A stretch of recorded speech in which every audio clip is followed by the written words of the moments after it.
प्यारे विद्यार्थियों, आज के इस वीडियो में मैं पंकज शर्मा आप सभी का हार्दिक अभिनंदन करता हूं। आज हम पढ़ने वाले हैं स्पर्श भाग 2 का गद्य खंड। और गद्य खंड में हम पढ़ रहे हैं पाठ नंबर 4, तीसरी कसम के शिल्पकार शैलेंद्र। हम इस विषय पर बात करें, इस चैप्टर पर बात करें, इसका सार संक्षेप समझें, पाठ प्रवेश पढ़ें और व्याख्या पर ध्यान दें। उससे पहले मैं आप लोगों को बता देना चाहता हूं कि यूट्यूब पर एक नया चैनल लॉन्च हुआ है जिसका नाम है high profile. High profile 9th और 10th क्लास के लिए बहुत ही बेनिफिशियल है, क्योंकि इस पर जो कंटेंट दिया गया है वो आपके लिए बहुत ही बेनिफिशियल है। और उसका जो सब्जेक्ट्स हैं, उसमें जो चीज़ें ली गई हैं, जो कंटेंट डाला गया है, वो आपके करियर काउंसलिंग से रिलेटेड, आपकी साइकोलॉजिकल काउंसलिंग से रिलेटेड, आपके बिहेवियर काउंसलिंग से रिलेटेड है। और भी बहुत सारा ऐसा अट्रैक्टिव कंटेंट आपके लिए वहाँ पर मुहैया कराया गया है जो कि आपके सब्जेक्ट से रिलेटेड है। तो आप लोग उस चैनल को जरूर सर्च करें और उस पर जो वीडियोस डले हुए हैं उसका लाभ लें। बहुत बहुत धन्यवाद। चलिए अब शुरू करते हैं। तीसरी कसम के शिल्पकार शैलेंद्र, जिनके रचनाकार हैं प्रहलाद अग्रवाल। यहाँ पर हम इस चैप्टर में दो चीज़ों पर बात करेंगे। एक तो हम बात करेंगे विस्तृत व्याख्या पर, यानी कि पाठ में लेखक ने क्या कहने का प्रयास किया है, वो क्या समझाना चाहते हैं और कब की घटना है, किस प्रकार के इसमें किरदार हैं।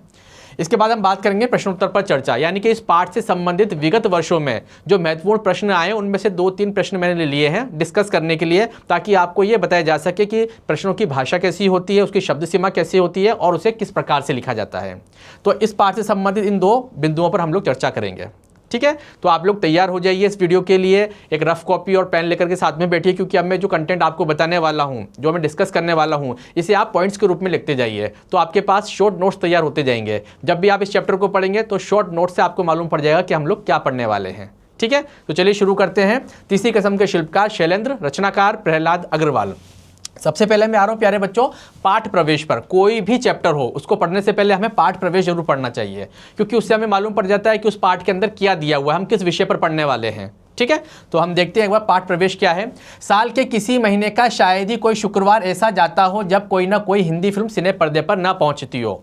बिल्कुल सही बात है प्यारे बच्चों। पहले के समय में तो कई सालों में फिल्में आती थी, 3 साल 5 साल बाद कोई एक फिल्म रिलीज होती थी तो भाई साहब पूरा हंगामा मच जाता था। लोग उसको देखने के लिए आतुर होते थे, व्याकुल होते थे कि कब वो लगेगी, कब हम जाएंगे सिनेमा हॉल में देखने के लिए। इतनी फैसिलिटीज़ नहीं थी हमारे पास, तो हम इतने ज़्यादा फिल्में बनाते नहीं थे उस समय पर। अब क्या टेक्नोलॉजी बहुत आ गई है, एंटरटेनमेंट का क्षेत्र बहुत विस्तृत विशाल हो गया है। तो ऐसे में एक भी शुक्रवार ऐसा नहीं जाता जब कोई ना कोई नई फिल्म रिलीज ना हुई हो। हर सप्ताह ना जाने कितनी फिल्में रिलीज होती हैं, ठीक है, सिने पर्दे पर आती हैं। इनमें से कुछ सफल होती है, कुछ असफल होती है। बिल्कुल सही बात है, कुछ फिल्में ऐसी होती है जो हमें याद रह जाती हैं और कुछ फिल्में ऐसी होती हैं वो कब आई कब चली गई मालूम नहीं पड़ता। कुछ दर्शकों को कुछ अरसे तक याद रह जाती है, कुछ को वह सिनेमा घर से बाहर निकलते ही भूल जाते हैं। लेकिन जब कोई फिल्मकार किसी साहित्यिक कृति को पूरी लगन और ईमानदारी से पर्दे पर उतारता है तो उसकी फिल्म न केवल यादगार बन जाती है बल्कि लोगों का मनोरंजन करने के साथ ही उन्हें कोई बेहतर संदेश भी दे करके जाती है। यानी कि जब कोई इंस्पिरेशनल मूवी बनाई जाती है, यानी कि कोई प्रेरणास्पद, कोई प्रेरणा देने वाली, कोई सीख देने वाली या किसी सत्य घटना पर आधारित या किसी साहित्यिक कृति से संबंधित जब कोई फिल्म बनाई जाती है तो वो कैसी होती है, वो हमें प्रेरणा देने वाली भी होती है, साथ ही साथ वो हमें लाइफ टाइम याद भी रहती है।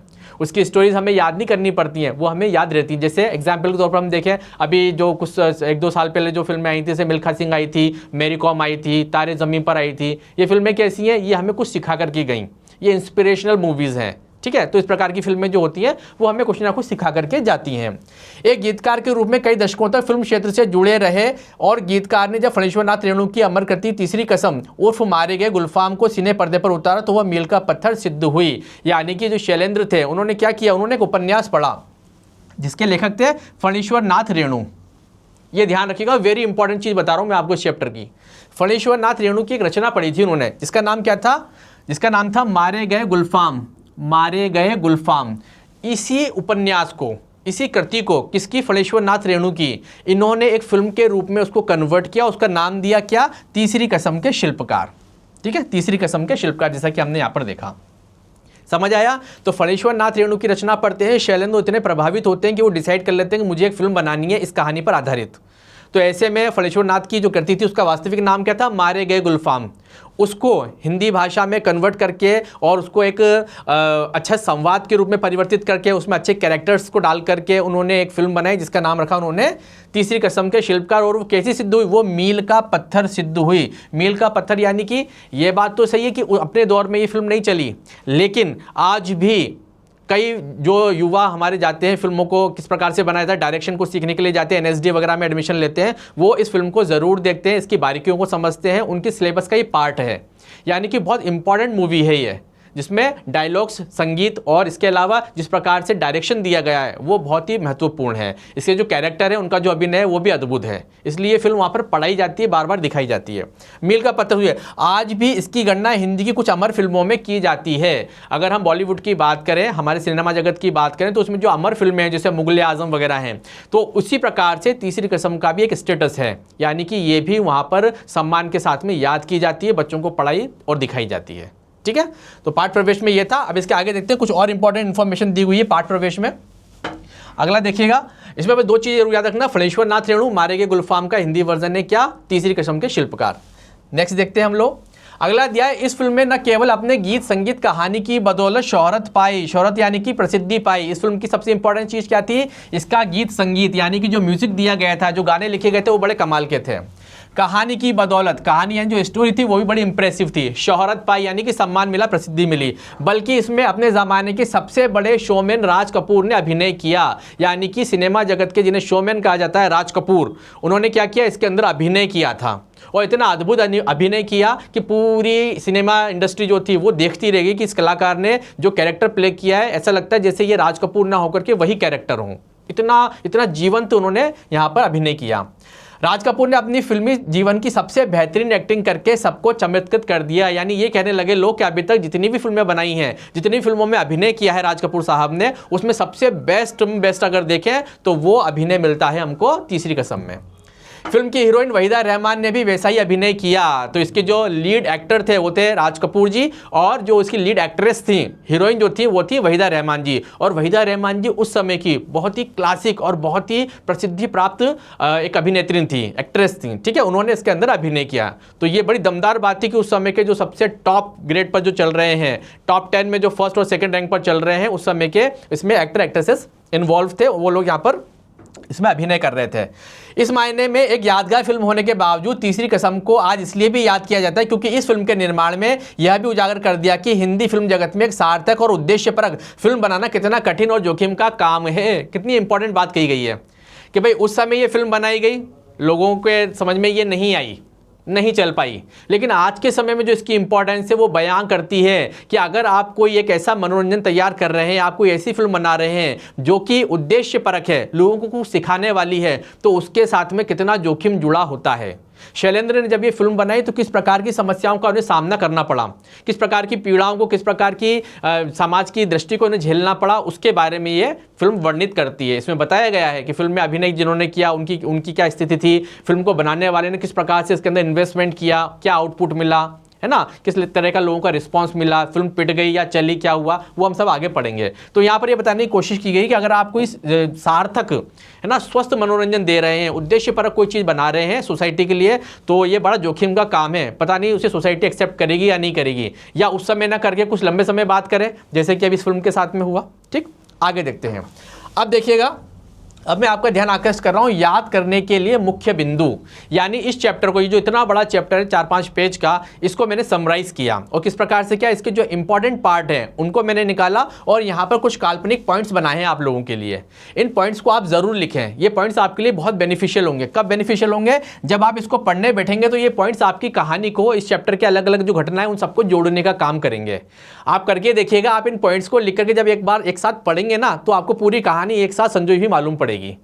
ठीक है, तो बहुत इंपॉर्टेंट पॉइंट्स है, इन्हें जरूर लिखें। पहला पॉइंट दिया गया है फिल्म की उपलब्धियां एवं कहानी। सबसे पहली बात तो ये कर रहे हैं कि जब ये बनी थी तो इसे कौन कौन से पुरस्कार मिले, ठीक है, और कहानी क्या थी, ऐसे करके। तो फर्स्ट लिखा है इस फिल्म को राष्ट्रपति स्वर्ण पदक मिला, एक बड़ा सम्मान मिला। इसके अलावा बंगाल फिल्म जर्नलिस्ट एसोसिएशन द्वारा सर्वश्रेष्ठ फिल्म, इसके अलावा अन्य कई पुरस्कारों से इसको सम्मानित किया गया। 2 बड़े पुरस्कारों का तो नाम इसमें लिखा हुआ है, इसके साथ कई सारे अन्य पुरस्कार थे जो कि इसको सम्मान के रूप में मिले।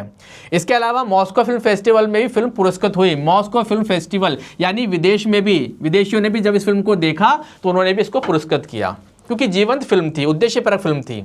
तीसरी कसम शैलेंद्र के जीवन की पहली और अंतिम फिल्म थी, यानी कि शैलेंद्र ने अपने जीवन में केवल एक ही फिल्म बनाई जिसका नाम था तीसरी कसम, और यही उनके जीवन की अंतिम फिल्म साबित हुई। इसकी कलात्मकता की लंबी चौड़ी तारीफें हुई, यानी जिस प्रकार से इसका डायरेक्शन था, जो गीत संगीत था, उसका हर जगह पर, यानी कि देश विदेशों में भी उसके बारे में बात की गई। इसमें शैलेंद्र की संवेदनशीलता पूरी शिद्दत के साथ मौजूद है। यानी जो एक इमोशंस जो जिस प्रकार से लेखक ने निकाले हैं, जिस प्रकार के इमोशंस, भाव, संवेदनाएं दिखाई गई इस फिल्म के अंदर, वो बड़ी प्रशंसनीय है और बहुत ही इफेक्टिव है। उन्होंने ऐसी फिल्म बनाई कि जिस सच्चा कवि हृदय ही बना सकता था। यानी ये फिल्म बनाना हर किसी के बस की बात भी नहीं थी। जो फिल्म केवल कमर्शियल फिल्में जो बनाते हैं, केवल पैसे कमाने के उद्देश्य से जो बनाते हैं, उनकी बात अलग होती है। लेकिन जो समाज के लिए एक स्वस्थ मनोरंजक फिल्में बनाते हैं, उद्देश्यपरक फिल्में बनाते हैं, वो बनाना हर किसी व्यक्ति के बस की बात नहीं है। आज के समय में जो आप फिल्में देख रहे हैं, आज के समय में सब के सब फिक्शन पर आधारित हैं। ठीक है, काल्पनिकता इनके अंदर ज़्यादा है, वास्तविकता से इनका बहुत कम लेना देना है। लेकिन उस दौर में जो फिल्में बनाई गई वो वास्तविक जीवन पर आधारित थी। उनके गीत संगीत वास्तविक जीवन पर आधारित है, इसलिए लोगों से सीधे सीधे कनेक्ट हुए और वो जीवंत हो गई। तीसरी कसम फिल्म फणीश्वरनाथ रेणु की मारे गए गुलफाम पर आधारित है। शैलेंद्र ने इस साहित्य के सभी पात्रों, भावनाओं, घटनाओं को हूबहू दर्शाया है। यानी शैलेंद्र ने क्या किया, जो उन्होंने उपन्यास पढ़ा था उसके अंदर जो कैरेक्टर थे उन्हें एज इट इज अपनी फिल्म के अंदर उतार दिया है। ये सबसे बड़ी खूबी उनकी। उन्होंने एंटरटेनमेंट के लिए या फिल्म को थोड़ा सा प्रसिद्धि दिलाने के लिए कुछ चीज़ें ऐड नहीं की हैं। आज के समय में जो आप जो फिल्में देखते हैं जो किसी शख्सियत पर आधारित होती हैं, उनमें कोई ना कोई चीज़ ऐसी डाली जाती है जो डायरेक्टर अपनी तरफ से डालते हैं, यानी जो उनकी लाइफ से रिलेटेड है या नहीं है, इसमें संदेह है। ठीक है, लेकिन इन्होंने क्या किया, ऐसी कोई भी मिर्च मसाला नहीं डाला फिल्म के अंदर, बल्कि इन्होंने हूबहू जो पढ़ा था उस कैरेक्टर को एज इट इज अपनी फिल्म में उतार दिया। ये इनका कमाल था। कहानी एक कहानी का छोटे से छोटा भाग, उसकी छोटी से छोटी बारीकियां फिल्म में पूरी तरह दिखाई गई हैं। यानी कि जिस प्रकार का उपन्यास इन्होंने पढ़ा, उस कहानी में जो बारीकियां थी उसे उन्होंने बिल्कुल एज इट इज फिल्म के अंदर उतारा है। वैसे इमोशंस और वैसी संवाद का इन्होंने भरपूर प्रयोग किया है। ठीक है, तो फर्स्ट पॉइंट हुआ हमारा फिल्म की उपलब्धियां एवं कहानी। अब नेक्स्ट देखते हैं प्यारे बच्चों, नेक्स्ट दिया हुआ राज कपूर की सलाह और फीस। हुआ क्या, शैलेंद्र ने जब फिल्म बनाने की ठान ली कि मुझे फिल्म बनानी है, तो वो गए अपने मित्र राज कपूर के पास और उनको बोला कि भाई आप इतने बड़े कलाकार हो तो मेरी फिल्म में भी काम कर लो। तो राज कपूर ने हंसते हुए बोला भाई मैं कर तो लूँगा, लेकिन सबसे पहले मेरी फीस, मुझे फीस चाहिए। तो शैलेंद्र चौंक गए, उन्हें लगा कि भाई मेरा दोस्त है और सबसे पहले फीस की बात कर रहा है। तो उन्होंने पूछी भाई बता दो क्या फीस लोगे। तो उन्होंने क्या बोला, इस फिल्म के लिए राज कपूर ने शैलेंद्र से केवल 1 रुपया लिया। इतनी शानदार फिल्म लगी राज कपूर को, यानी कि उद्देश्यपरक थी, सार्थक मनोरंजन था और राज कपूर की आंखें और उनका जो अनुभव था वो बहुत पारखी था। तो उन्होंने इस फिल्म के लिए केवल 1 रुपया लिया, बोले 1 रुपया में मैं पूरी फिल्म कर लूंगा। ठीक है, आगे राज कपूर जानते थे कि तीसरी कसम फिल्म शैलेंद्र की पहली फिल्म है, इसलिए उन्होंने एक अच्छे और सच्चे मित्र के नाते शैलेंद्र को फिल्म की असफलता के खतरों से भी परिचित कराया। क्योंकि फिल्म इंडस्ट्री से जुड़े हुए थे राज कपूर साहब, तो उन्हें मालूम था कि जो फिल्म बन रही है बहुत कमाल की बन रही है, लेकिन इसमें जो जोखिम है, यानी इसमें जो चीज़ें जो भाव संवेदनाएं दिखाने की कोशिश की है वो लोगों के समझ में आए या न आए, ये फिल्म चले या न चले, इस खतरे से भी उन्होंने अपने दोस्त शैलेंद्र को बता दिया था, पहले ही उन्होंने जो है परिचित करवा दिया था। परंतु शैलेंद्र को न तो धन संपत्ति का लालच था और न ही नाम कमाने की इच्छा थी, तो उन्होंने अपने संतोष की कामना की। यानी उन्होंने क्या सोचा शैलेंद्र ने सुनने के बाद कि भाई इसमें जोखिम है, जब राज कपूर ने बोला कि इसमें जोखिम है तो शैलेंद्र ने बोला भाई मेरे को धन संपत्ति तो कमानी है नहीं, पैसा जोड़ना है नहीं, मुझे तो एक सार्थक सिनेमा बनाना है और मैं अपने सेटिस्फेक्शन के लिए, सेल्फ सेटिस्फेक्शन के लिए कर रहा हूं। तीसरी कसम चाहे अब बहुत कामयाब फिल्मों में नहीं गिनी, आज बहुत कामयाब फिल्मों में नहीं गिनी जाती हो, लेकिन यह एक कड़वा सच है कि इसे पर्दे पर दिखाने और प्रसारित करने के लिए लोग बहुत ही मुश्किल से मिले थे। आज के समय में तो बड़ी प्रसिद्धि प्राप्त है, लोग देखते हैं, जानते हैं, पढ़ते हैं इस फिल्म के बारे में, लेकिन उस दौर में इस फिल्म को खरीदने वाले और सिनेमा हॉल में दिखाने वाले तक लोग नहीं मिले थे। यानी फिल्म चली ही नहीं, आगे बढ़ी ही नहीं, इक्का दुक्का जगह कहीं ये फिल्म दिखाई गई थी। ठीक है, आगे लिखा है इस फिल्म की कहानी में जो भावनाएं थी उनको समझना किसी मुनाफा कमाने वाले के लिए बस की बात नहीं है। अगर आप ये सोच रहे हो कि फिल्म को देखकर कि आपको बहुत पैसा कमाया होगा डायरेक्टर ने, तो ये ऐसी सोच रखने वाले व्यक्ति को ये फिल्म समझ में आएगी ही नहीं। ठीक है, इसमें करुणा है, भावना संवेदना को दर्शाया गया है, उसको उसी तराजू में नहीं तोला जा सकता। यानी इसमें जो इमोशंस दिखाए गए हैं, कहानी का जो फ्लो दिखाया गया है और जो अभिनय किया गया है, उसे किसी भी तराजू पर तोला नहीं जा सकता। यानी कि उसकी कोई बराबरी ही नहीं है। इतने कमाल का डायरेक्शन, इतनी कमाल की इसमें एक्टिंग की गई थी, इतना अच्छा अभिनय किया गया था। ठीक है, तो इस प्रकार की दृष्टि से देखें तो राज कपूर की सलाह और फीस इसका सेकंड पॉइंट है, इसे ध्यान से लिख लीजिए। आगे चलते हैं, नेक्स्ट पॉइंट देखते हैं। पॉइंट नंबर 3 दिया हुआ है बेहतरीन सितारे और संगीत। यानी इसमें जो कमाल के एक्टर एक्ट्रेसेस ने काम किया और इसका जो म्यूजिक था और जो गाने लिखे गए थे उनमें भी बड़ा कमाल था। तो क्या कमाल था, यहाँ पर लिखा हुआ है फिल्म में राज कपूर और वहीदा रहमान जैसे सितारे थे, उस दौर के सबसे चमकते सितारे। शंकर जय किशन जो है उस समय के म्यूजिक डायरेक्टर। ठीक है, संगीतकार थे इसके। फिल्म के गाने पहले ही लोकप्रिय हो चुके थे, फिल्म आने से पहले ही इसका म्यूजिक लॉन्च कर दिया गया था, जैसे कि आज के दौर में भी हो जाता है ना, कई गाने लॉन्च हो जाते हैं पहले, फिर फिल्में बाद में आती है। इसी प्रकार से इनका भी यही हुआ था, गाने पहले लोकप्रिय हो गए, यानी हर व्यक्ति के जबान पर इनका गाना था, इतने अच्छे लिखे गए थे और म्यूजिक भी कमाल का था। फिल्म की संवेदना आसानी से समझ आने वाली न थी, यानी जो स्टोरी है, जो उसमें भाव प्रकट किए गए वो आसानी से समझ में आने वाले नहीं है, इसलिए फिल्म का प्रचार भी कम हुआ और यह कब आई और कब चली गई उस दौर में पता ही नहीं चला। यानी कि इस फिल्म की जो स्टोरी थी वो हर कोई समझ नहीं पा रहा था और उसमें जो भावनाएं दिखाने की कोशिश की गई थी वो समझना हर किसी के बस की बात नहीं थी। तो ऐसे में ये फिल्म कब आई कब चली गई, इसका प्रचार भी बहुत कम हुआ और मालूम भी नहीं पड़ा क्या हुआ। ठीक, नंबर 4 देखिए, असफल फिल्म वितरक तक नहीं मिले, यानी उस दौर की असफल फिल्म रही और वितरक तक, यानी कि डिस्ट्रीब्यूटर्स जो होते हैं, यानी कि सिनेमा हॉल में दिखाने के लिए लोग ही नहीं थे, कोई तैयारी नहीं था कि हम अपने मॉल में इसको दिखाएं ऐसे, है ना। उस समय मॉल्स वगैरह तो नहीं होते थे, ये तो मैं आपको समझाने के लिए बता रहा हूँ ना, छोटे छोटे टाकीज हुआ करते थे, एक वर्ड था टाकीज, वो होते थे। तो तीसरी कसम, कितनी ही महान फिल्म क्यों ना रही हो, लेकिन यह एक दुखद सत्य है कि इसे प्रदर्शित करने के लिए बामुश्किल, एक दुखद सत्य है, बामुश्किल क्या इसे प्रदर्शित करने के लिए लोग मिले, बावजूद इसके कि तीसरी कसम में राज कपूर और वहीदा रहमान जैसे नामजद लोग थे, यानी कि उस दौर के सबसे बड़े कलाकार इसके अंदर थे, उसके बाद भी इस फिल्म को डिस्ट्रीब्यूटर्स नहीं मिले, इस फिल्म को जगह जगह दिखाया नहीं जा सका क्योंकि इसकी स्टोरी बहुत अलग थी। और शंकर जयकिशन, इन्होंने तो इनका म्यूजिक दिया था, जो उस दौर के सबसे अच्छे म्यूजिशियन माने जाते थे, संगीतकार माने जाते थे। उन दिनों सातवें आसमान पर थी और इसे गीत भी फिल्म के प्रदर्शन के पूर्व बेहद लोकप्रिय हो चुके थे, लेकिन इस फिल्म को खरीदने वाला कोई नहीं मिला। जब इसके गीत आए तो ऐसा लगा जैसे फिल्म सातवें आसमान पर जाएगी, यानी कि बहुत सुपर हिट रहेगी, तो क्योंकि गाने हिट हो गए थे ना आने से पहले। लेकिन जब ये फिल्म एक्चुअली जब ये आई तो डिस्ट्रीब्यूटर तक नहीं मिले, यानी इस फिल्म को दिखाने के लिए कोई तैयारी नहीं था। ये इस प्रकार की सिचुएशन को फेस करना पड़ा, किसको, इनको, शैलेंद्र को। तो हमने इसमें 2 पॉइंट पढ़े। नंबर 3 था बेहतरीन सितारे और संगीत के बारे में हमने बात की, और तीसरा किया कि असफल फिल्म रही उस दौर की और उस समय डिस्ट्रीब्यूटर तक नहीं मिले, यानी कि वितरक भी नहीं मिले। तो आप देखते हैं नेक्स्ट पॉइंट हमारा दिया हुआ है नंबर 5, इसमें लिखा है सार्थक मनोरंजन, जो कि इस फिल्म की सबसे बड़ी यूएसपी थी। तीसरी कसम यदि एकमात्र नहीं तो चंद उन फिल्मों में थी जिन्होंने साहित्य रचना के साथ 100% न्याय किया, यानी जैसा लिखा गया बिल्कुल वैसा का वैसा ही सिनेमा के पर्दे पर उतारा गया। सामान्यतः जैसे मैंने पहले बोला था ना, कई फिल्मों को इंटरेस्टिंग बनाने के लिए उसमें कुछ अलग से इफेक्ट डाल दिए जाते हैं, कुछ अलग से घटनाएं जोड़ दी जाती जो कि काल्पनिक होती हैं।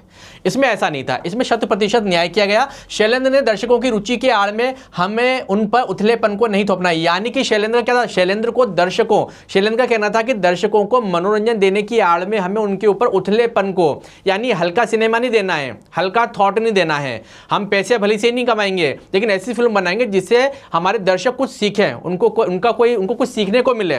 यानी कि सिनेमा कोई उद्देश्य तो हो, कोई फिल्म अगर कोई व्यक्ति देख रहा है 3 घंटे बैठ करके, तो वो अपने जीवन में कुछ लेके तो जाए, अपने मन मस्तिष्क में कोई विचार तो लेकर के जाए। ये ऐसी बड़ी सोच थी उनकी। तो उनका कहना था कि हम सिनेमा में उथलेपन को नहीं थोपेंगे, यानी दर्शकों को हल्की चीजें नहीं दिखाएंगे जैसे कि आजकल की फिल्मों में दिखाई जाती हैं। शैलेंद्र ने झूठे अभिजात्यों को कभी नहीं अपनाया, वे एक शांत नदी के प्रवाह और समुद्र की सी गहराई रखने वाले व्यक्ति थे, यानी कि बहुत ही सेंसिबल, बहुत ही गंभीर परिस्थितियों को समझने वाले, उनके अनुसार समाज को, राष्ट्र को परखने वाले और उसके आधार पर निर्माण करने वाले व्यक्ति थे। इतने कमाल की उनके अंदर क्वालिटी थी। हमारी फिल्मों की सबसे बड़ी कमजोरी होती है लोक तत्व का अभाव। बिल्कुल सही बात है, आज के समय में जो फिल्में बन रही है वो रियलिटी से कोसों दूर है, उनमें लोग जुड़े हुए नहीं है। यदि त्रासद परिस्थितियों का चित्रांकन होता है तो उन्हें ग्लोरीफाई किया जाता है, यानी कि अगर हम कोई सत्य घटना पर आधारित फिल्म बना भी रहे हैं तब भी हम उसे ग्लोरीफाई करते हैं, यानी कि उसमें कुछ और चीज़ें ऐड करते हैं ताकि वो और आकर्षक बन जाए, चाहे वो वास्तविक हो या ना हो। ये चीज़ इस फिल्म में देखने को नहीं मिलती है। आगे दिया हुआ है दुख का ऐसा विभत्स रूप प्रस्तुत होता है जो दर्शकों का भावनात्मक शोषण कर सके। और तीसरी कसम की यह खास बात थी कि वह दुख को भी सहज स्थिति में जीवन सापेक्ष प्रस्तुत करती है, यानी कि आजकल के समय में जो फिल्में बन रही हैं उसमें अगर दुख दर्द को भी दिखाया जा रहा है तो इतना बड़ा चढ़ा करके दिखाया जाता है जिसमें कि देखने वाला जो दर्शक होता है वो रो दे। ये उद्देश्य होता है आज के समय में सिनेमा का। जबकि इस फिल्म में भी दुख दर्द दिखाया गया है लेकिन वो जीवन सापेक्ष है, यानी जीवन में आने वाली एक सामान्य सी घटना है। दुख का सुख का आना सामान्य सी घटना है, हमें उससे फेस करके आगे बढ़ना है। इस प्रकार की सोच देने वाली ये कमाल की फिल्म है। जबकि आज के समय में बड़ा चढ़ा करके चीज़ें दिखाई जाती है, टेक्नोलॉजी का भरपूर प्रयोग किया जाता है, वास्तविकता से कोसों की दूर की फिल्में होती हैं। इसलिए फिल्में कैसी होती हैं, कब आई कब चलेगी मालूम ही नहीं है। लेकिन ये जो उद्देश्य पर फिल्में बनती हैं ये कमाल की होती हैं और सिनेमा इनके लिए धन्यवाद देता है ऐसे डायरेक्शन को, ऐसे निर्देशक डायरेक्टर्स को जो इस प्रकार की कमाल फिल्में बनाते हैं। आज के समय में भी कुछ लोग हैं लेकिन बहुत कम हैं। आगे देखते हैं, पॉइंट नंबर दिया हुआ है 6, शानदार अभिनय, ये तो इसकी खासियत थी सी। क्या खासियत थी? शानदार अभिनय। पॉइंट नंबर 6 लिख लिएगा। तीसरी कसम फिल्म उन चुनिंदा फिल्मों में से है, तीसरी कसम उन चुनिंदा फिल्मों में से है जिन्होंने साहित्य रचना से 100% न्याय किया है। शैलेंद्र ने राज कपूर जैसे स्टार को हीरामन बना दिया। कितने कमाल की बात है। यानी कि जो स्टोरी का कैरेक्टर है जिसका नाम है हीरामन, इसे नोटिस कर लीजिएगा, ठीक है। राज कपूर का जो अभिनय था वो एक गांव के देहाती व्यक्ति का अभिनय था जिसका नाम है हीरामन। तो शोमैन, सिनेमा का शोमैन कहलाने वाला एक ऐसा व्यक्ति जिसकी पर्सनैलिटी बिल्कुल अलग है इस कैरेक्टर के कंपैरिजन में, उसने जब ये रोल प्ले किया, जब अभिनय किया तो इतना कमाल का किया, ऐसा लगा जैसे कि ये कोई शोमैन नहीं, राज कपूर नहीं है, बल्कि उस फिल्म का कैरेक्टर हीरामन ही है, ठीक है। इसके बाद लिखा हुआ है छींट की सस्ती साड़ी में लिपटी हीराबाई। दूसरी जो कैरेक्टर है उसका नाम है हीराबाई। हीराबाई कौन बनी थी? वहीदा रहमान, जो कि उस समय की सबसे श्रेष्ठ और प्रसिद्ध अभिनेत्री मानी जा रही थी। वहीदा रहमान की प्रसिद्धि ऊंचाइयों को बहुत पीछे छोड़ दिया था। यह फिल्म वास्तविक दुनिया का पूरा स्पर्श कराती है। यानी शोमैन राज कपूर ने और वहीदा रहमान ने जब इस फिल्म में रोल प्ले किया, राज कपूर ने रोल प्ले किया हीरामन का, इसे नोटिस करेंगे, और वहीदा रहमान का जो कैरेक्टर था उनका नाम था हीराबाई। तो जब इन लोगों ने ये अभिनय किया तो इनकी प्रसिद्धि जो उस समय थी वो प्रसिद्धि बहुत पीछे रह गई और ये लोग सिनेमा जगत में बहुत आगे बढ़ गए, यानी कि अत्यंत लोकप्रिय हुए। देश विदेश में भी इनके इस प्रकार के अभिनय को बहुत ही पसंद किया गया, देश विदेशों तक इनकी ख्याति पहुंची। कहने का मतलब ये है, यह राज कपूर की जिंदगी की सबसे हसीन फिल्म है। यानी सबसे अच्छा अभिनय अगर देखा जाए राज कपूर का तो इस फिल्म में देखने को मिलता है।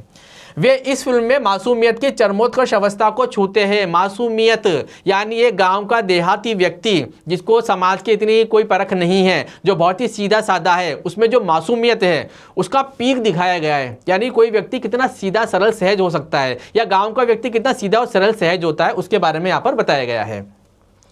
आगे लिखा हुआ है तीसरी कसम में राज कपूर ने जो अभिनय किया है वो उन्होंने जागते रहो में भी नहीं किया। एक और फिल्म आई थी इससे पहले ही, जागते रहो, उसमें भी उन्होंने बड़े कमाल का रोल प्ले किया था। एक छोटे से चोर का रोल प्ले किया था जो गलती से भटक जाता है ना। तो वो फिल्म भी में जो अभिनय किया गया था वो लोगों को पसंद आया था, लेकिन जब इस फिल्म को देखा गया तो वो फिल्म में भी उनको माना गया कि उन्होंने उसमें ठीक किया था, लेकिन सबसे बेस्ट उनका तीसरी कसम में रहा।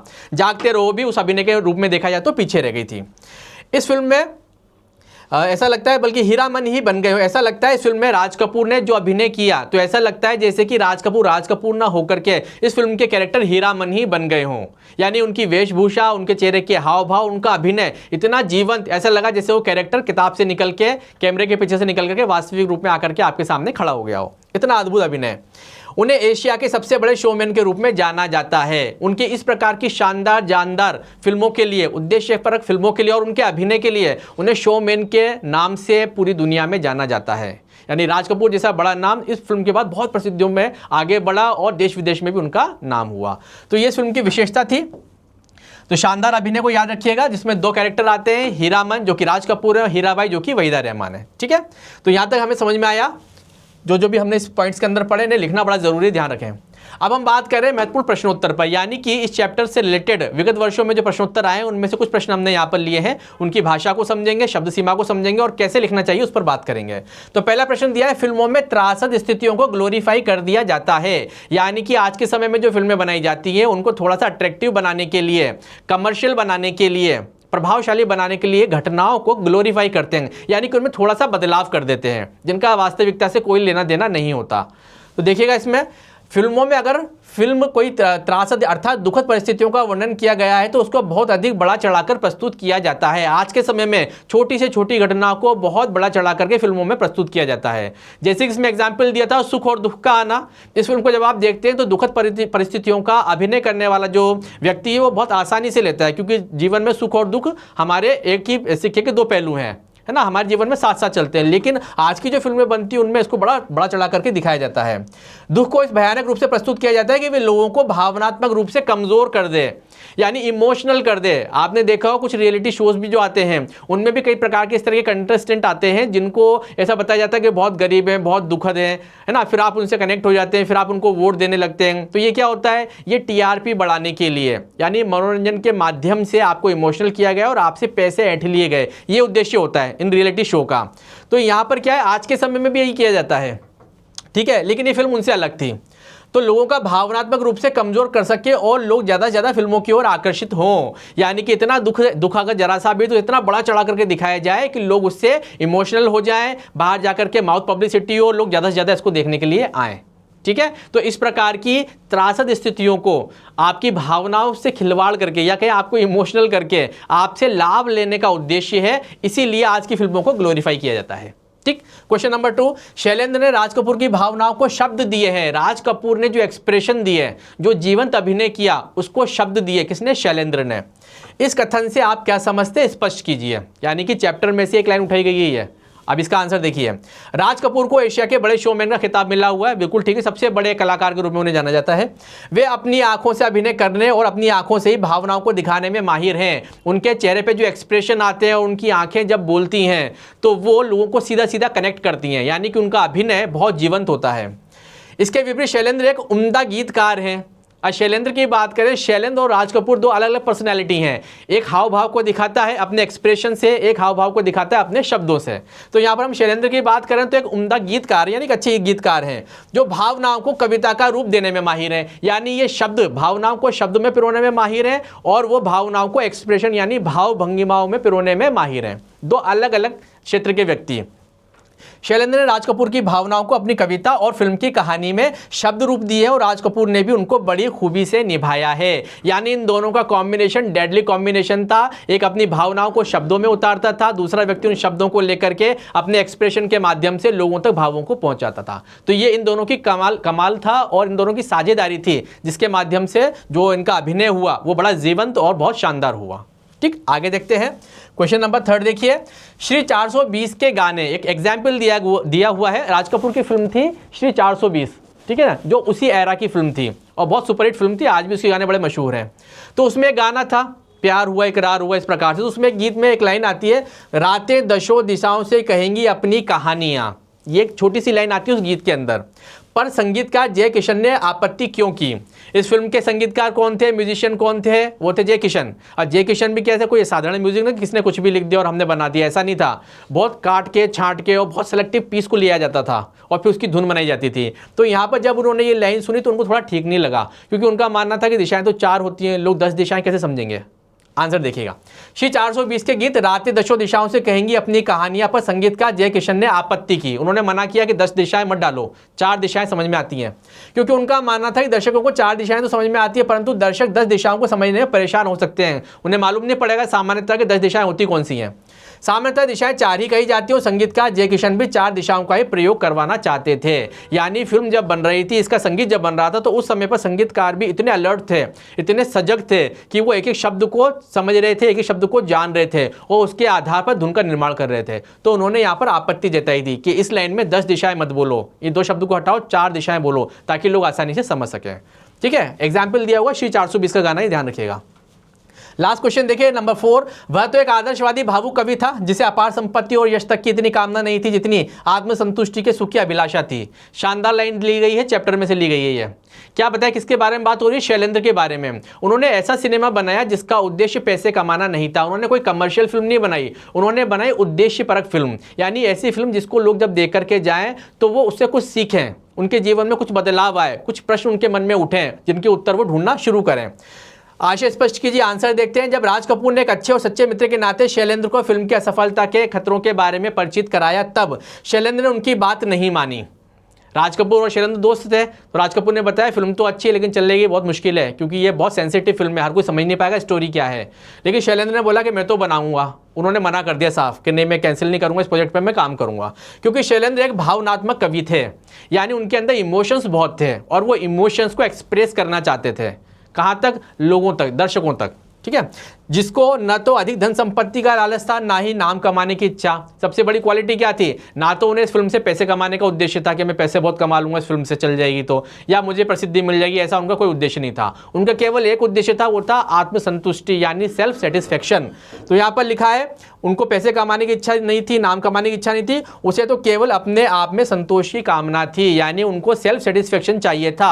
वो चाहते थे ऐसी फिल्म बनाऊंगा जिसको बनाने के बाद मुझे रिग्रेट नहीं करना पड़े, मुझे ऐसा नहीं लगे कि ये कमी रह गई, बनाई, या मैंने ये चीज़ जोड़ दी, या मैंने पैसे कमाने के लिए फिल्म बनाई, इस प्रकार के लांछन उनके ऊपर न लगे। वो सेल्फ सेटिस्फेक्शन यानी कि आत्मसंतुष्टि के लिए काम करना चाहते थे। इसलिए उन्होंने सिनेमा को एक शानदार फिल्म दी जिसका नाम था तीसरी कसम के शिल्पकार।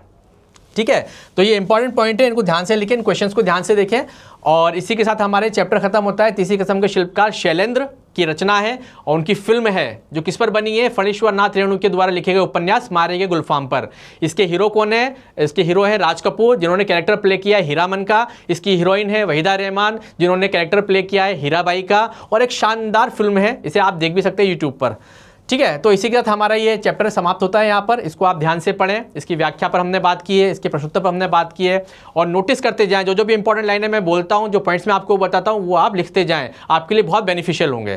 तो इस वीडियो को मैं समाप्त करूँ उससे पहले मैं आपको जानकारी दे दूँ, यूट्यूब पर एक नया चैनल लॉन्च हुआ है जिसका नाम है high profile. High profile 9th class और 10th क्लास के लिए बहुत ही बेनिफिशियल, क्योंकि इस पर जो कंटेंट प्रोवाइड करवाया गया है वो आपके सब्जेक्ट से रिलेटेड है, आपके जीके के लिए, आपके करंट अफेयर्स से रिलेटेड नॉलेज के लिए, आपके करियर काउंसलिंग के लिए, साइकोलॉजिकल काउंसलिंग के लिए बहुत ही बेनिफिशियल है और बहुत ही अट्रैक्टिव वे में बनाया गया है। इस पे जो जानकारी दी गई है वो बहुत ही सरल और सटीक है। तो आप सब लोग इस चैनल को सर्च करें, इसके वीडियोस को लाइक करें, उनका लाभ लें। धन्यवाद।